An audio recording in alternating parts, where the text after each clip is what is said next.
শাড়িটা তো সুন্দর। হ্যাঁ, দামটা নিশ্চয়ই খুব সুন্দর।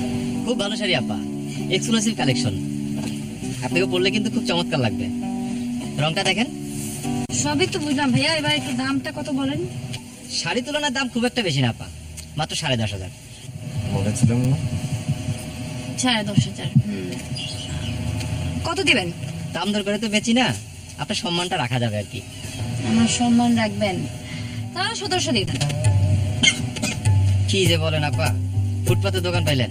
এই যে ভাই আপনি বলেন, কোথায় 10,500 আর কোথায় 1700? না না, আমি তো ওনার সঙ্গে আসিনি। আপনারা হাজবেন্ড ওয়াইফ না? না না না, কি যে বলেন, আমি তো আলাদা এসেছি। কিন্তু উনি যে আপনার সাথে কথা বললেন। কোথায় আলাপ করেছি? নর্মালি দেখে বলেছি যে শাড়িটা সুন্দর, উনি ওর সাথে কমেন্ট করেছে, তাই বলে কি আমরা হাজবেন্ড ওয়াইফ হয়ে যাই? উনি মোটা আমার সাথে আসেনি। আপনি আমাকে শাড়ি বিক্রি করতে না, আমার সাথে কথা বলেন। 1700 দিবেন কি দিবেন না? না আপা, পারবো না। 1800 দিবেন? না না, হবে না। ঠিক আছে, লাস্ট দাম 1900 হলে দেন, মানে আমি চলে যাচ্ছি। দেয়া হলে দেন। আপা নেয়ার মতো দিয়ে দিই। তা আপনার কি মনে হয় আমি নেয়ার জন্য আসিনি? আমি আপনার চেহারা দেখার জন্য আসছি। দেখেন, আমরা তো শুধু আপনার দোকানে শপিং করি না, আমরা সব দোকানেই শপিং করি। আমরা কোন শাড়ি কত দাম জানা আছে। লাস্ট দাম 2000 টাকা, এর চেয়ে বেশি টাকা বাড়াতে পারবো না। আর 100 দেন, লাভ হবে না। প্যাক করেন।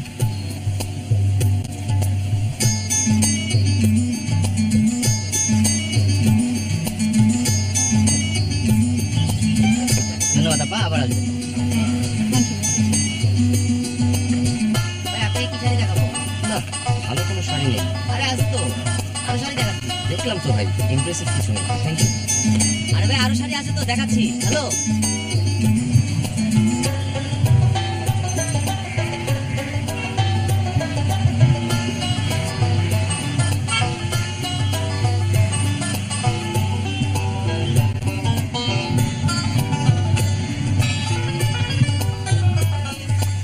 কি ব্যাপার, আপনি আমাকে ফলো করছেন কেন? আশ্চর্য, আমি তোমাকে ফলো করতে যাব কেন? আমরা তো একই সাথে বেরোলাম, তাই না? একদম বাজে কথা বলবেন না। তোমার কি হয়েছে বলো তো? আর তুমি আমাকে এরকম আপনি আপনি করছো কেন? অপরিচিত মানুষজনকে তো মানুষ আপনি বলেই সম্বোধন করে না। তখন থেকে আপনি আমাকে ফলো করছেন, আমি কিছুই বলছি না। এরপর যদি আপনি আমাকে ডিস্টার্ব করেন, আমি কিন্তু একদম চেঁচিয়ে লোকজন জড়ো করবো। ওই একটা কাজই তো পারো তোমরা মেয়েরা, চেঁচানো, চেঁচিয়ে লোক জোগাড় করা। তাছাড়া কি করবো? আপনার মতো কি হচ্ছে সব? কি হচ্ছে এখানে? ইফটিজিং হচ্ছে না? আরে ভাই, ইফটিজিং হতে যাবে কেন? একজন হাজবেন্ড যদি তার ওয়াইফের রাগ ভাঙায়, সেটা কি ইফটিজিং বলে? ও, এটা আপনার স্ত্রী? জি। না না ভাই, ওনার কথা শুনবেন না। উনি একদম ডাহা মিথ্যা কথা বলছে। আমি ওনার কোনো ওয়াইফ না, উনিও আমার হাজবেন্ড না। এই যে মার্কেট থেকে আমি যখন শাড়ি কিনেছি, তখন থেকে উনি আমাকে ফলো করছে এবং এতক্ষণ আমাকে ফলো করতে করতে এখানে এসছে। প্লিজ আপনারা ওনাকে একটু কিছুক্ষণ আটকে রাখুন, তারপর আচ্ছা মতো ধুলাই দিবেন। এসব ধুলাই দিলে তারপর ফলো করার ভূত মাথা থেকে নেমে যাবে। তার মানে আমি তোমার হাজবেন্ড না? না। তুমি আমার স্ত্রী না, তাই তো? না না না। আমাকে ধোলাই দিলে, এরা যদি আমাকে ধোলাই দেয়, তুমি খুশি? খুব বেশি খুশি হই। আমি তো আসলে নিজেই আপনাকে ধোলাই দিতে চাই, কিন্তু যেহেতু নিজে ধোলাই দিতে পারছি না, এই জন্য ওনাদেরকে রিকোয়েস্ট করছি, ভাইয়া একটুখানি ধোলাই দিয়েন তো আপনারা ঠিক মতো। আপনি নিশ্চিন্তে চলে যান, কিন্তু ওই কিছু খরচাপাতে। কিসের খরচাপাতি? না মানে আপনার হয়ে যে আমরা ধুলাই টলাই দেবো, এর জন্য আমাদের কষ্ট হবে তো। ও ও, একটা মিনিট। 500 টাকা হলে তো হবে না ভাইয়া? জি আপা, আপনি নিশ্চিন্তে চলে যান। থ্যাংক ইউ ভাইয়া।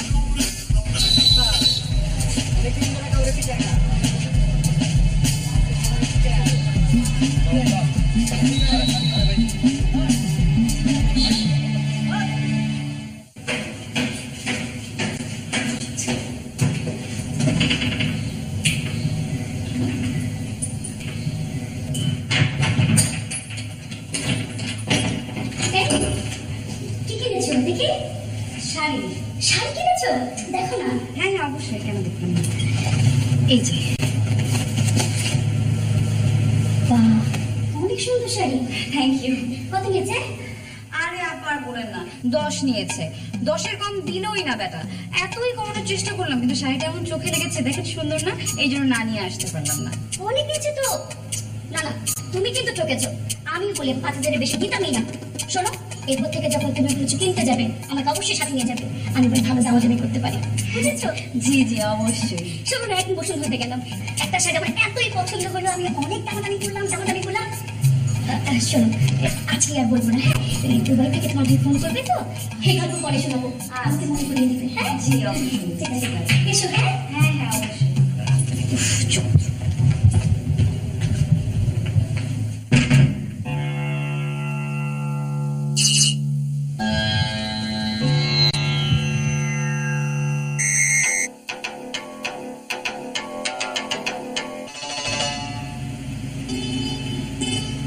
এখন সময় রাত 11:15। এত রাত হয়ে গেছে অথচ ওর কোনো খবর নেই। আসুক আজকে, তারপর দেখাচ্ছি মজা।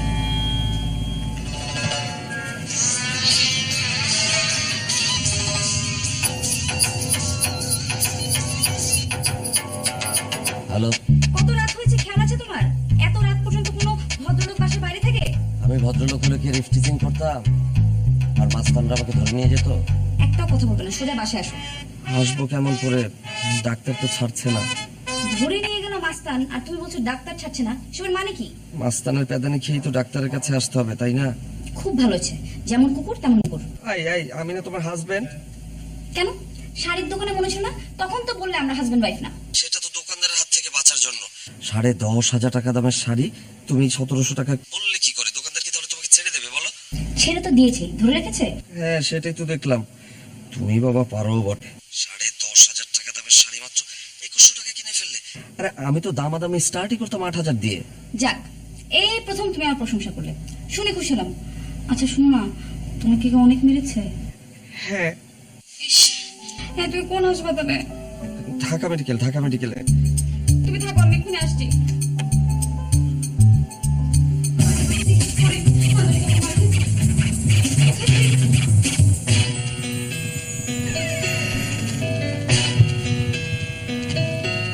তুমি আমাকে মিথ্যে বলে কেন? ও, সত্যি বললে বুঝি খুশি হতে? টেলিফোনে যে এতক্ষণ দরদ উঠতে উঠলো সেটা তাহলে পুরোপুরি মিথ্যে? কোথায় ছিল তোমাকে বলে দেখি। আর আশ্চর্য, মারেনি তো? মারেনি তোমারে? ওরা তোমাকে মারেনি? না, হায় হায়, আমার 500 টাকা পুরো লস হয়ে গেল। তোমার তো 500 লস হলো, আমার তো পুরো 1000 লস হলো। তোমার আবার 1000 টাকা লস হয়ে গেল। আরে বাবা, এমনি ছেড়ে দিল, জানো না? আগে ছিল 1 ঘা, মাস্তান ছিল 18 ঘা। 18 ঘা কই হলো? এক ঘাও তো হলো না। এক ঘা হলো তো বুঝতাম, আমার 500 টাকা অন্তত ওষুধ হতো। মাস্তানরা কি 500 টাকার কথা শুনবে না 1000 টাকার কথা শুনবে? একদম কি একটা করে আসবে না, তুমি অনেক দিলে বলাচ্ছ।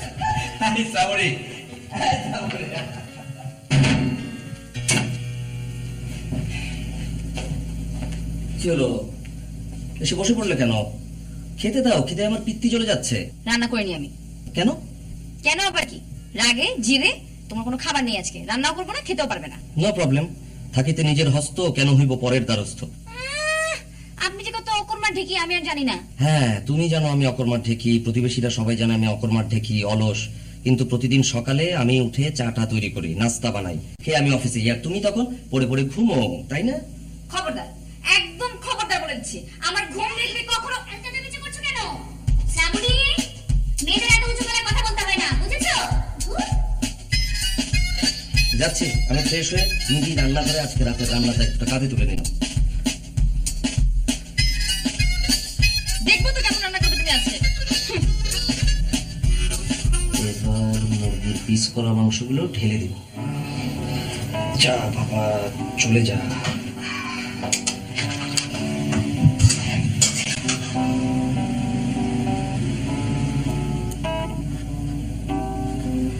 এক চামচ হলুদ গুঁড়ো। হলুদ। এবার পরিমাণ মতো মরিচ গুঁড়ো দিন, পরিমাণ মতো লবণ দিন। পরিমাণ মতো মরিচ গুঁড়ো, লবণ কতটুকু যে আসলে পরিমাণ মতো হবে? এই শ্রাবণী, এই পরিমাণ মতো মরিচ গুঁড়ো, পরিমাণ মতো লবণ, এটা কতটুকু দিতে হবে বলো না? কেন? তুমি না সব জানো, তো আমাকে জিজ্ঞেস করছো কোন দুঃখে? ও ঠিক আছে, বলবে না তো, আমি আমার মতো দিচ্ছি তাহলে।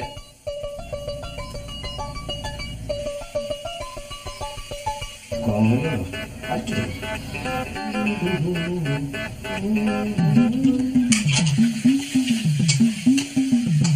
এবার লবণ লবণ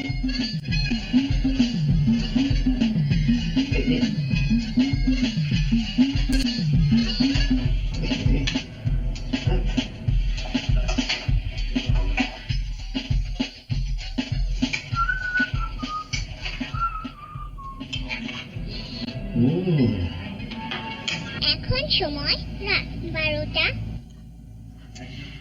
এই তোমার কদ্দূর? আমার খুব খিদে পেয়েছে। আমি রেডি, চলে এসো টেবিলে।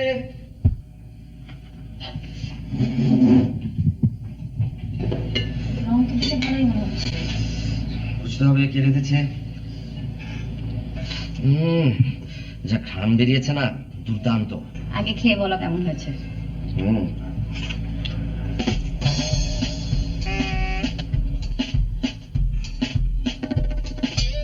দারুণ রান্না হয়েছে, অসাধারণ, সেই রকম। এত ঝাল, এত লবণ তুমি দেয়। ওই ঝাল, ওই লবণ, হ্যাঁ দারুণ দারুণ হয়েছে। ঝাল, ঝাল। আরে যাবে না, চিনিয়ে আনো, চিনিয়ে আনো, চিনিয়ে আনো।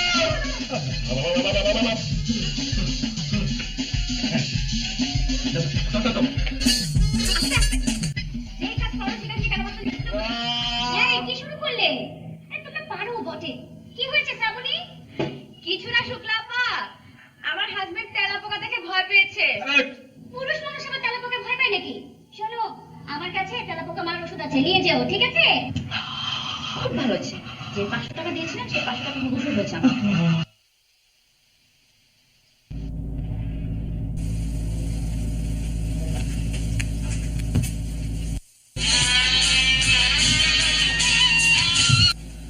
হ্যালো, নিশ্চয়ই মাথায় নতুন কোনো বোকা কিরিবিল কিরিবিল করছে, তাই না?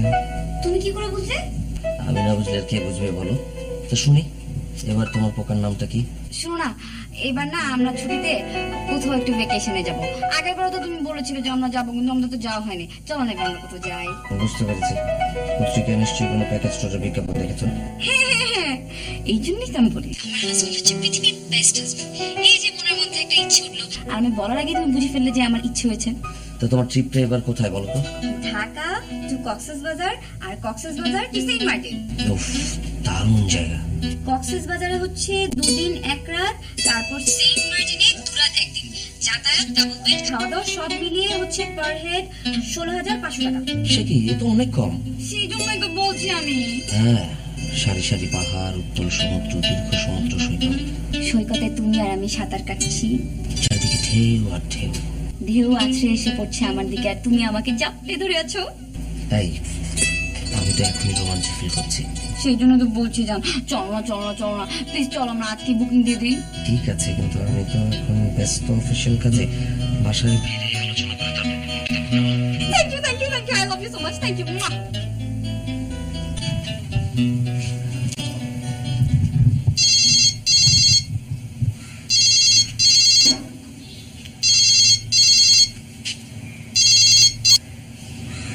কিরে, আবার কি নিয়ে ঝগড়া বাঁধালি? তোমার কি মনে হয় আমি সারাদিন শুধু ঝগড়া করি? করিসই তো। মোটেও না, আমি মাঝে মধ্যে হাসি ঠাট্টা কত মজাও করি। আচ্ছা শোনো না মা, ইম্পর্টেন্ট কথা, আমরা না ভ্যাকেশনে যাব বেড়াতে। Dhaka to Cox's Bazar, Cox's Bazar to Saint Martin, package tour. যা যা, ভালোই করেছিস। মাঝে মাঝে স্বামী স্ত্রী মিলে দূরে কোথাও বেড়াতে যেতে হয়, তাহলে না সম্পর্ক মধুর হয়। আমরাও কত জায়গায় বেরিয়েছি, ইস। কতদিন হলো কোথাও যাওয়া হয় না। এই মা, তুমি কি আমাদের সাথে যেতে চাও? বলো না, আমি বলি ওকে। বলবি না? থাক, ওসমান যদি আবার কিছু মনে করে। আরে থাক, কি মনে করবে? কিছুই মনে করবে না। আজকাল হচ্ছে মডার্ন যুগ মা। তুমি মেয়ে আর মেয়ে জামার সাথে ঘুরতে যাবে, বাস। এই শোন, একটু বুঝিয়ে বলিস কিন্তু। কেমন? ওসব নিয়ে তুমি একদম ভেবো না, যে হয়ে বলার দরকার আমি সে হয়ে বলবো। এই তাহলে গোছগাছ শুরু করে দেই। হ্যাঁ করে ফেলো, আমার তো কোনো শুরু করার দরকার। ঠিক আছে মা, রাখি। ঠিক আছে।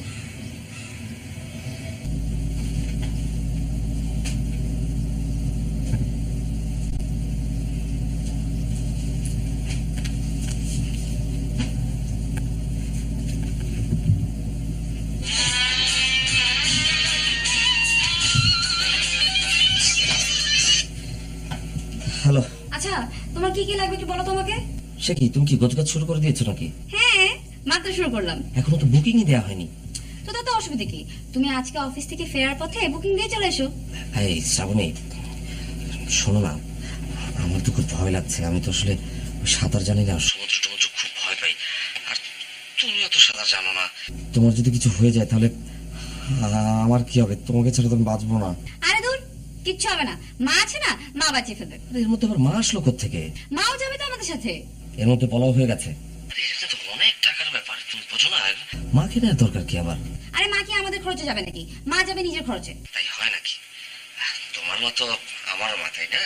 আমি জামাই হয়ে শাশুড়ির কাছ থেকে কেমন করে টাকা চাই বলো তো? মা কি ভাববেন? ভাববেন যে ছোট লোক জামাই। তার চেয়ে এক কাজ করি, আমি আমি আমি একটা মোটর বাইক কিনে ফেলি। রাস্তা জ্যাম ট্যাম মিলিয়ে যা অবস্থা ঢাকা শহরে। ভাই, আর মোটর বাইক কিনলে তো আমরা দুজন প্রতিদিন লং ড্রাইভ বেরোবো। তুমি সুচিত্রা সেনের মতো পিছন থেকে আমাকে জড়িয়ে ধরে রাখবে, আর আমি উত্তম কুমারের মতো বাইক চালাবো আর গান গাবো। এই পথ যদি না শেষ হয় তবে কেমন হতো তুমি বলো তো? বুঝতে পেরেছি, আর কোনো কিচ্ছু বলা লাগবে না তোমার। আমি তো জানতাম তুমি লাস্ট মোমেন্টে এমনই করবে। তুমি একটা হার কিপটে, অযথাই এতটা ইন্টারেস্ট দেখিয়েছিলে আমাকে। শ্রাবণী, হ্যালো।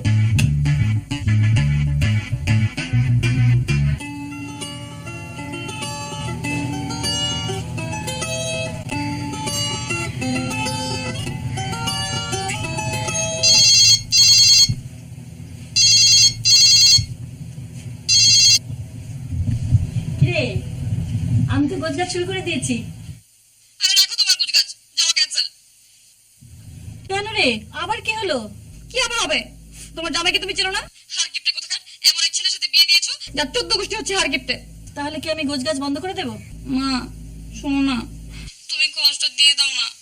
আমি ওকে দেখিয়ে দিতে চাই যে ওর 14 গোষ্ঠী হার গিফটে হলো, আমার ফ্যামিলি একেবারে হার গিফটে না। ওদেরকে দেখিয়ে দেওয়া উচিত যে আমাদের ফ্যামিলি কত দীর্ঘরিয়া। এই যে দেখো মা, এটা করলে তোমার রেসপেক্ট কত বাড়বে। থ্যাংক ইউ মা, থ্যাংক ইউ, লাভ ইউ।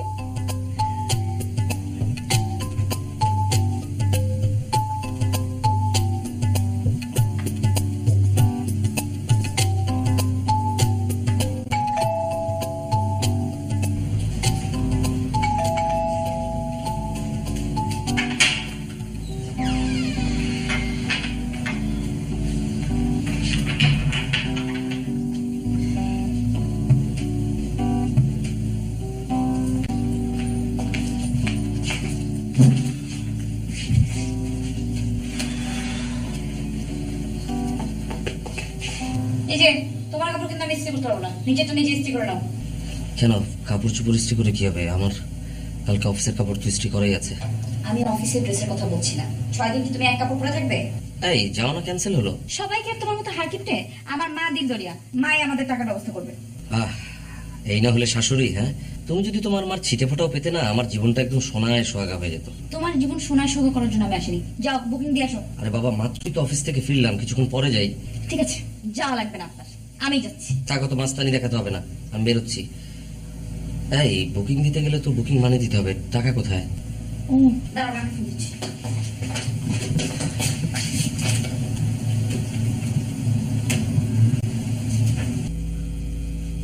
হ্যাঁ মা, শোনো, ও তো টিকিট বুকিং দিতে যাবে, তো টাকা লাগবে না? থাক, বাদ দে। আমি না অনেক ভেবে দেখলাম, অযথা কম্পিটিশন করে কি লাভ বল? আর শাশুড়ি হয়ে জামাইয়ের সাথে কম্পিটিশন করাটা ঠিক না, বুঝলি? হ্যাঁ বুঝতে পারছি, খুব ভালো মতো বুঝতে পেরেছি। তুমি একটা হার গিফটে, তোমার 14 গোষ্ঠী হার গিফটে, তোমার সবাই হার গিফটে, কারো কোনো কিছু করা লাগবে না আমার জন্য। কি খুব তো বড়াই করেছিলে। চুপ, একটা কথা বলবে না তুমি, এমনিতে মেজাজ খারাপ। এই স্ত্রীটা কাপড়ের উপরে রেখে দিয়েছো, পুড়ে যাচ্ছে তো। পুরো দেখ, জীবনটাই জমে পড়ে ছাড়তে পারছে, সেখানে কাপড় নেই।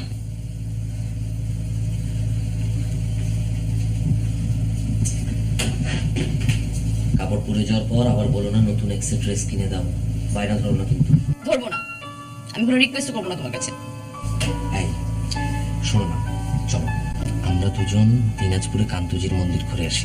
দিনাজপুর একটা কোনো জায়গা হলো, ওখানে তো দিনে গিয়ে পরের দিন চলে আসা যায়। আমি একটা ভেকেশনে যেতে চাই, যেখানে অ্যাটলিস্ট আমি 4-5 দিন আরাম করে থাকতে পারবো। তাহলে চলো আমরা সুন্দরবন ঘুরে আসি। হ্যাঁ, আমি আর তুমি বজরায় করে ঘুরে বেড়াবো রবীন্দ্রনাথের মতো, আর সুন্দরবন দেখবো, চারপাশে সারি সারি সুন্দরী গাছ, বনের মধ্যে হরিণ ছুটোছুটি করছে। নামনা যেন অসংখ্য পাখিরা কিচিরমিচির শব্দ করে মুখরিত করছে চারপাশ। আহা, হ্যাঁ হ্যাঁ চলো। হ্যাঁ তাহলে চলো। এই এই সুন্দরবনে তো রয়্যাল বেঙ্গল টাইগার আছে, বাঘের মুখোমুখি হলে তো একদম ঘাড় মটকে দেবে। মানে বোঝো না, আমি যদি বাঘের পেটে যাই তাহলে তো তুমি বিধবা হয়ে যাবে। তার চেয়ে বরং এক কাজ করো, চলো রাঙামাটি বান্দরবান ওদিকটা ঘুরে আসি। ফাইনাল, এবার কিন্তু একদম ফাইনাল। Final final. তাহলে যাও বুকিং দিয়ে আসো। আচ্ছা দাঁড়া, ওদের ফোন নাম্বার আছে আমার বাস কাউন্টারে, আমি একটা রিং দিয়ে দেখি কেমন। আমি মাকে ফোন দিলাম কিন্তু। হ্যাঁ।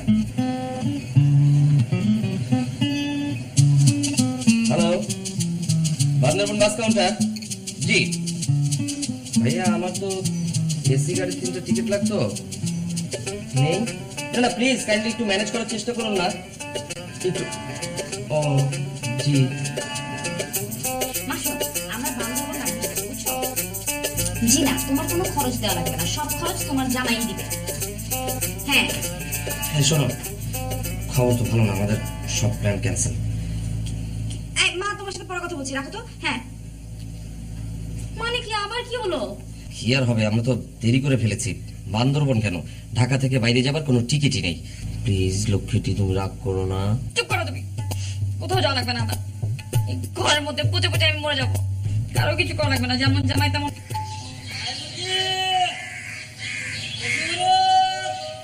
রাখবেন বলে ইলিশ মাছ, তাজা তাজা ইলিশ মাছ, আয় পদ্মার ইলিশ মাছ।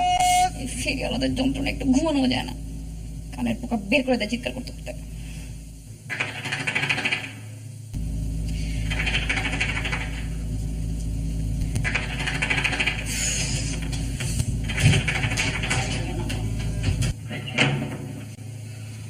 আপা গরম ডিম আছে লইবেন? আপনার জন্য আনছি। গরম ডিম মানে কি, সেদ্ধ ডিম? না আপা, এই কাঁচা ডিম, এই দেশি মুরগির ডিম। তো বললা যে গরম ডিম। এই মাত্র পারছে আপা, একেবারে টাটকা। এই মুরগি টুক করে পারছে, আমি লই আইছি। হাত দিয়ে দেখেন, একেবারে গরম। মা ভাত লাগবে না। লন আপা, আপনার লেগে আনছি, এরকম টাটকা ডিম আর পাইবেন না।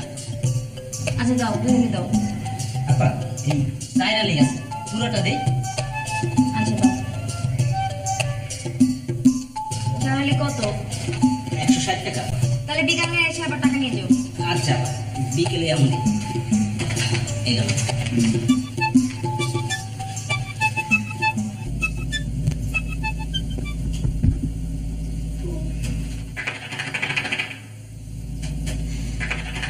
কে?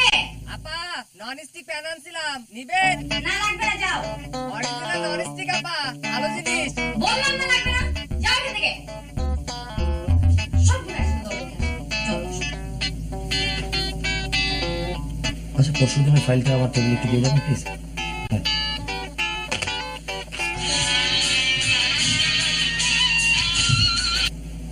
হ্যালো। এই তোমাকে আর কতদিন বলেছি এই ফেরিওয়ালাদের ব্যবস্থা করতে? এতে যন্ত্রণাতে সকালবেলা ঘুমাতে পারি না আমি। সবগুলো একসাথে দল বেঁধে আসে, এই বাসাটাতে থাকা ইম্পসিবল হয়ে যাচ্ছে। আর আমার ক্ষেত্রে তো ব্যাপারটা উল্টো। ফেরিওয়ালা হচ্ছে আমার অ্যালার্ম ঘড়ি। সকালবেলা ওই যে ফেরিওয়ালাটা আসে না, পুঁইশাক পুঁইশাক বলে চিৎকার করে, আমার তখন ঘুম ভাঙে।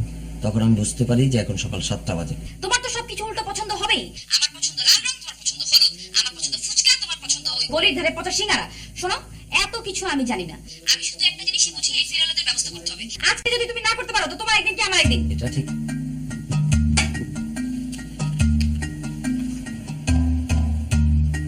এখন সময় রাত 11:30। এত রাত হয়েছে, অথচ ওনার আসার নাম নেই।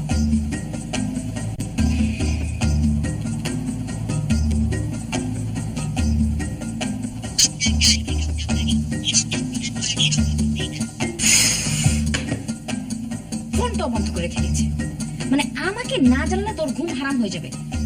আসুক আজ বাড়িতে, সারাদিন এই ফেরিওয়ালার যন্ত্রণায় ঘুমাতে পারি না, আর রাতের বেলা উনি দেরি করে আসবে, তো ঘুমাবোটা কখন আমি?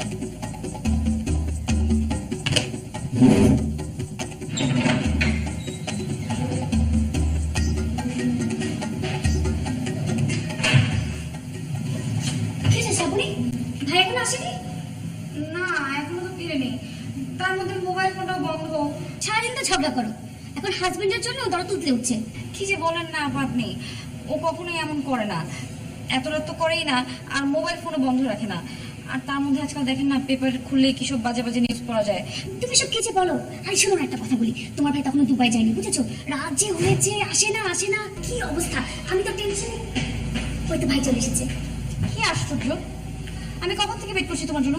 মানুষ এত রাত করে বাসায় ফিরে, একটা ফোন তো বলছো তো তুমি। এই, এখন কিছু বলো না, পুরুষ মানুষ ঘরে ফেলে সমস্যা চেঁচামেচি করতে হয় না। চল, তো শপথ বানিয়ে দাও। তুমিও।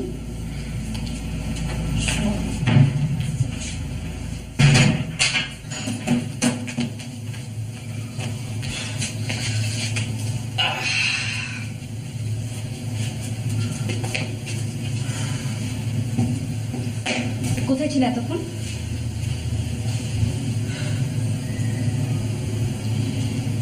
কথা বলছো না কেন? রাস্তায় রাস্তায় হাঁটছিলাম। কেন?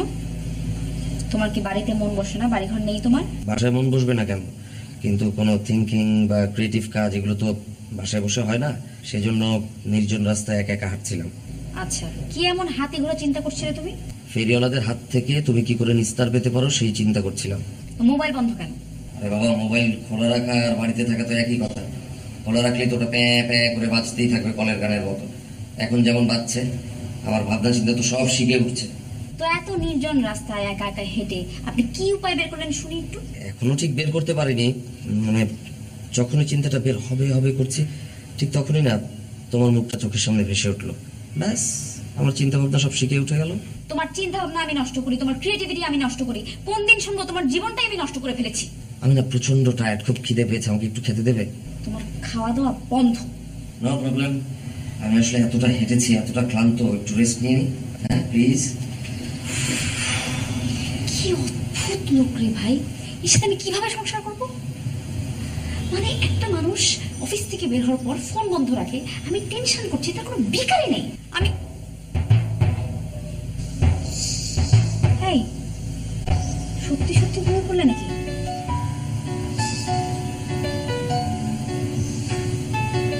এই,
আই এম সরি, কাল রাতে ঝগড়া করার জন্য। আমি কেন জড়িয়ে পড়েছিলাম? আচ্ছা, কি নিয়ে তুচ্ছাই মনে নেই কি নিয়ে ঝগড়া করেছে? আমার মনে ঝগড়া করছে। আচ্ছা, আমরা যে ঝগড়া করি, সেই ঝগড়ার কারণ যদি আমাদের মনেই না থাকে, তাহলে আমরা এত ঝগড়া কেন করি? হ্যাঁ সেটাই। শুনো, চলো না এখন থেকে আমরা সবসময় মিলেমিশে থাকি। এই যে দেখো, গরু, ছাগল, কুকুর, বিড়াল, সব পশু পাখি কেমন সুন্দর করে মিলেমিশে থাকে। ওরা এত মিলেমিশে থাকতে পারে, তো আমরা মিলেমিশে থাকতে পারবো না? না, আমরা আসলে মিলেমিশে থাকতে পারবো না। কেন পারবো না? কারণ ওরা তো আর বিয়ে করে না, বিয়ে করলে ওরাও পারতো না। হ্যাঁ, তুমি দুটো বিড়ালের লেজে লেজে গিট্টু লাগিয়ে দাও, দেখো না কিরকম ঝগড়া শুরু হয়ে যায়। সেখানে যদিও পুরুষ বিড়ালটা চুপচাপ থাকবে, কিন্তু মেয়ে বিড়ালটা তো চুপ থাকতে পারে না। কি বলো তুমি? মেয়ে বিড়ালটা, তুমি তো দুধে দাও তুলসী পাতা, তোমার তো কোনো দোষই নেই, সব দোষটাই আমার না? আরে বাবা আমি বলি না। এই কে? আপা গরম ডিম আছে লইবে?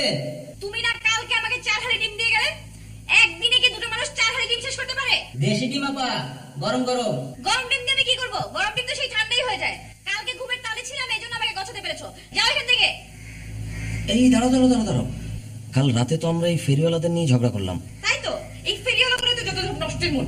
আচ্ছা ভালো কথা, আপনি যে গতকাল রাতে নাক ডেকে ঘুমালেন, আপনাকে তো বলা হয়েছিল একটা বুদ্ধি বের করতে। আপনি কি বুদ্ধিটা বের করতে পেরেছেন? আলবৎ পেরেছি। কি সেটা শুনি। আমি যখন অফিসে যাব তখন তোমাকে বাইরে থেকে তালা দিয়ে যাবো, আর ফেরিওয়ালা যখন আসবে তখন এসে দেখবে যে বাড়িতে কেউ নেই। বুদ্ধিটা কেমন? বাহ, জীবনের প্রথম তোমার মাথায় একটা ভালো বুদ্ধি বেরিয়েছে।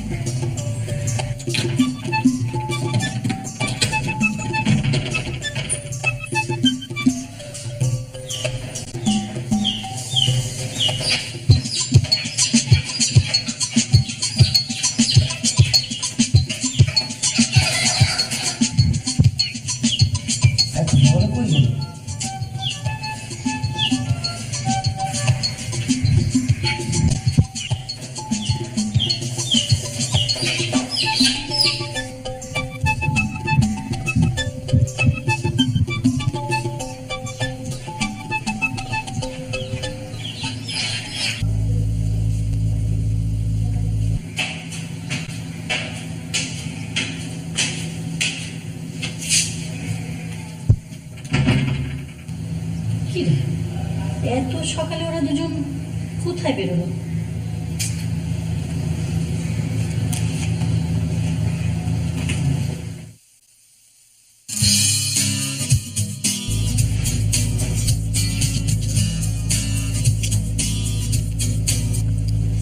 হ্যাঁ মা। তোরা কোথায়? আমাকে ফেলেই তোরা কক্সবাজার চলে গেলি নাকি? আরে ধুর না, কিসের কক্সবাজার, আমি তো বাসায় আছি। তাহলে দরজা তালা কেন?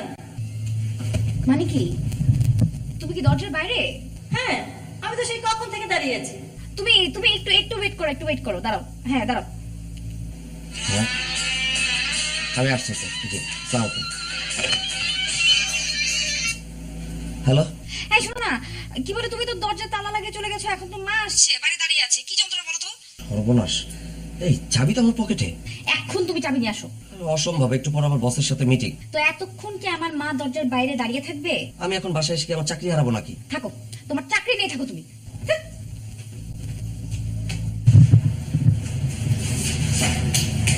মা, মা শোনো না, একটা তো সমস্যা হয়ে গেছে। ও না ওই বাইরে থেকে তালা দিয়ে। আর বলতে হবে না, আমি সব বুঝে গেছি। ওসমান যে এরকম থাকতো আগে জানতাম না। ও তোকে তালা বন্ধ করে রেখে বাইরে চলে যায়? ছি ছি ছি ছি ছি ছি। না না মা, তোমার ভুল হচ্ছে। আসলে হয়েছে কি, থাক, এটা নারী নির্যাতন। নারীর প্রতি এরকম বৈষম্যমূলক আচরণ আমি একদম মেনে নেব না। মা তুমি আমার কথা শোনো, তুমি বুঝো নাই। মা তুমি কি চলে গেলে? এই মা, দেখছো কি যাবো না, একদিন সামনে যায় ভালো লাগে না।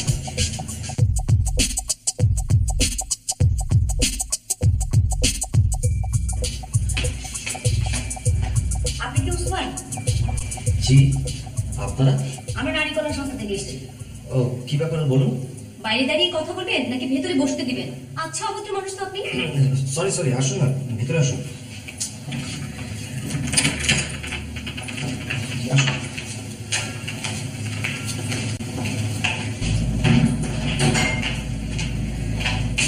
বাবা বসুন বসুন। শ্রাবণী, এই শ্রাবণী, একটু এদিকে এসো না, বসুন প্লিজ। এসো, উনি আমার মিসেস শ্রাবণী, আর ওনারা নারী কল্যাণ সংস্থা থেকে এসেছেন। বসুন। জি বলুন, কি ব্যাপার? আপনার বিরুদ্ধে অভিযোগ আছে, নারী নির্যাতনের অভিযোগ, মানবাধিকার লঙ্ঘনের অভিযোগ। আমি তো আসলে ঠিক কিছুই বুঝতে পারছি না। আপনি রোজ আপনার স্ত্রীকে ঘরে তালা বন্ধ করে রেখে বাইরে চলে যান। আপনার স্ত্রী সারাদিন একা একা বন্দি থাকে। এটা একটা নারীর জন্য চরম অবমাননা। এটা একটা নারী নির্যাতন, মানবাধিকার লঙ্ঘন। আপনার বিরুদ্ধে মামলা করবো। না না না, আপনারা সবাই, আপনি একদম চুপ করুন, স্বামীর উপর ওকালতি করবেন না। এই আপনাদের মতো মেয়েরা এইসব আড়াল করে বলেই আজকালকার ছেলেরা শত অপরাধ করে পার পেয়ে যায়। আর আপনার মা আমাদের কাছে অভিযোগ করেছে। মা, তাছাড়া সবকিছু তো আমরা নিজের চোখেই দেখলাম। হ্যাঁ, উনি নিজে তালা খুলে আমাদেরকে ভেতরে ঢোকালেন। এরপর আর কোনো সাক্ষী দরকার হয়? শুনুন, আপনি কালকে আমাদের অফিসে আসবেন, আর যদি না আসেন আমরা পুলিশ পাঠাতে বাধ্য হবো। চলুন।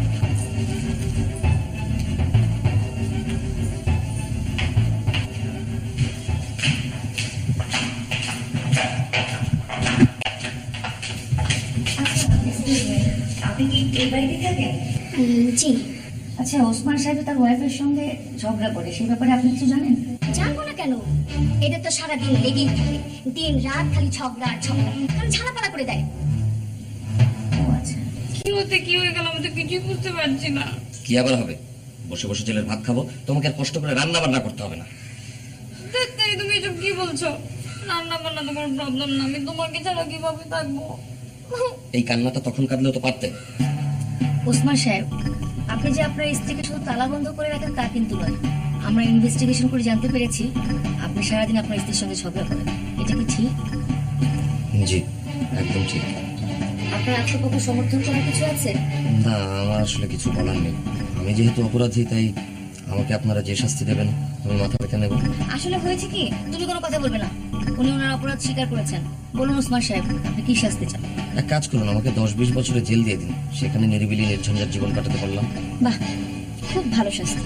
নিরিবিলি নির্ঝঞ্ঝাট 10 মিনিট জেল খাটবে সে। আর আমি কি করবো? একা একা বাসার বসে বসে তার অপেক্ষা করবো? কেন, তুই আমার বাসায় থাকবি? তোর মা কি মরে গেছে নাকি? আমি ঝগড়া করবো কার সাথে? কেন আমার সাথে করবি? মা, তোমার মাথাটা পুরো গেছে। হাজব্যান্ড ওয়াইফের ঝগড়া, মা মেয়ের ঝগড়া কি এক হলো? হাজব্যান্ড ওয়াইফের ঝগড়া হচ্ছে অনেক অন্যরকম, মধুর। ওটা একটু টক, একটু ঝাল, একটু মিষ্টি, চাটনির মতো। এই মেয়ে, তুমি এসব কি বলছো? জি, আমি একদম ঠিকই বলছি। কখন থেকে কথা বলতে চাইছি, কিন্তু আপনি তোমাকে কথা বলতেই দিচ্ছেন না। হ্যাঁ, আমি আমার হাজব্যান্ডের সাথে ঝগড়া করি, দরকার হলে সারাদিন ঝগড়া করবো, কিন্তু আমি তো ওকে ভালোবেসেই ঝগড়া করি। কি জানো, আমি তোমাকে ভালোবাসি না? অবশ্যই, আমিও তো তোমাকে অনেক ভালোবাসি। তাহলে বৃথায় কেন আপনাদের পিছনে সময় নষ্ট করছি? আমাদের কাছে অনেক কেস জমা আছে। আপনারা যান, বাসায় গিয়ে দুজনে ঝগড়া করুন। Thank you very much. এই যে ম্যাডাম, আপনি বসুন, আপনার সাথে কথা আছে। আপনি বিয়ে করেছেন? সে কি কথা? বিয়ে না করলে মেয়ে জামাই ওরা আসলো থেকে? এটাই যদি বুঝে থাকে তাহলে আপনার এটাও বোঝা উচিত ছিল যে হাজবেন্ড ওয়াইফের ঝগড়া শুধু তেতোই হয় না, মধুরও হয়। নির্ঝঞ্ঝাট ঝামেলাহীন জীবন দরকার তোমার, না? বাড়ি চলো, তারপর তোমাকে দেখাচ্ছি এই জীবন কাকে বলে। তাহলে আর বাড়িই যাবো না, রাস্তায় রাস্তায় ঘুরে বেড়াবো। থামো, একটা কথা বলবো না তুমি। আরে কথা না বলে ঝগড়া হবে কেমন করে? আর আমি কথা বললেই দোষ? তুমি কথা বলো না? হ্যাঁ, তুমি কথা বলো না? আমি সবসময় খেয়াল করেছি পায়ে পা লাগিয়ে ঝগড়া করার একটা প্রবণতা আছে তোমার। আমি পায়ে পা লাগিয়ে ঝগড়া করি, আর তুমি নিজে কি করো? তুমি তো আমার মুখে করে মাটিতেও পড়তে দাও না, তার আগে তোমার ঝগড়া করা শুরু হয়ে যায়। হ্যাঁ, সারাদিন যেরকম করে